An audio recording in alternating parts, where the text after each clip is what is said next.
కోనసీమ జిల్లా రామచంద్రపురం పట్టణం శ్రీ సిటీ నందు గల శ్రీ వివేకానంద స్కూల్ దినదిన అభివృద్ధి చెందాలని మంత్రి వాసంశెట్టి సుభాష్ ఆకాంక్షించారు. స్కూల్ ఆవరణలో నూతనంగా నిర్మించే భవన నిర్మాణ కార్యక్రమానికి మంత్రి భూమి పూజ చేశారు. ఈ కార్యక్రమంలో పట్టణ ప్రముఖులు, స్కూల్ ప్రతినిధులు పాల్గొన్నారు. ఈ సందర్భంగా మంత్రి సుభాష్ మాట్లాడుతూ శ్రీ వివేకానంద విద్యా సంస్థలు ప్రారంభించి 34 సంవత్సరాలయ్యిందని, విద్యారంగంలో సాంకేతిక పరంగా చోటు చేసుకుంటున్న అధునాతన పరిజ్ఞానానికి అనుగుణంగా అక్కడ విద్యాబోధన సాగుతుందని పేర్కొన్నారు.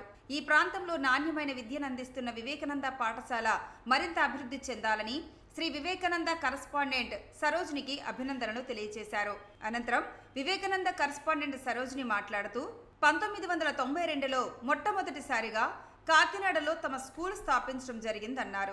అతి కొద్ది కాలంలో ఇంద్రపాలెం, మధురానగర్, సామర్లకోట, రాయవరం, రామచంద్రపురంలో తమ బ్రాంచ్లను స్థాపించడం జరిగిందన్నారు. ఈ కార్యక్రమంలో రామచంద్రపురం మున్సిపల్ చైర్పర్సన్ గాతంశెట్టి శ్రీదేవి శ్రీధర్, వివేకానంద విద్యా సంస్థల chairman CH Venkateswararao, director Sailaja తదితరులు పాల్గొన్నారు.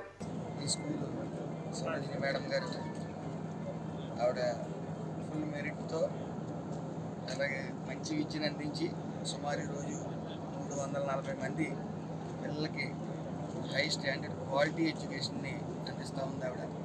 అందులో భాగంగా ఇప్పటి వరకు రెంటెడ్ స్కూల్స్లో, బిల్డింగ్స్లో ఉండి ఇప్పుడు ఈరోజు శంకుస్థాపన చేస్తూ ఉన్నారు. వాళ్ళకి నా శుభాకాంక్షలు.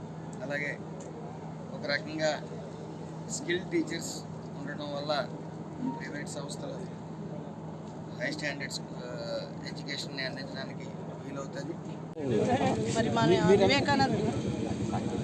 వివేకానంద విద్యా సంస్థలు స్థాపించి 34 సంవత్సరాలు అవుతుందండి. 1992లో మనం పెట్టాము.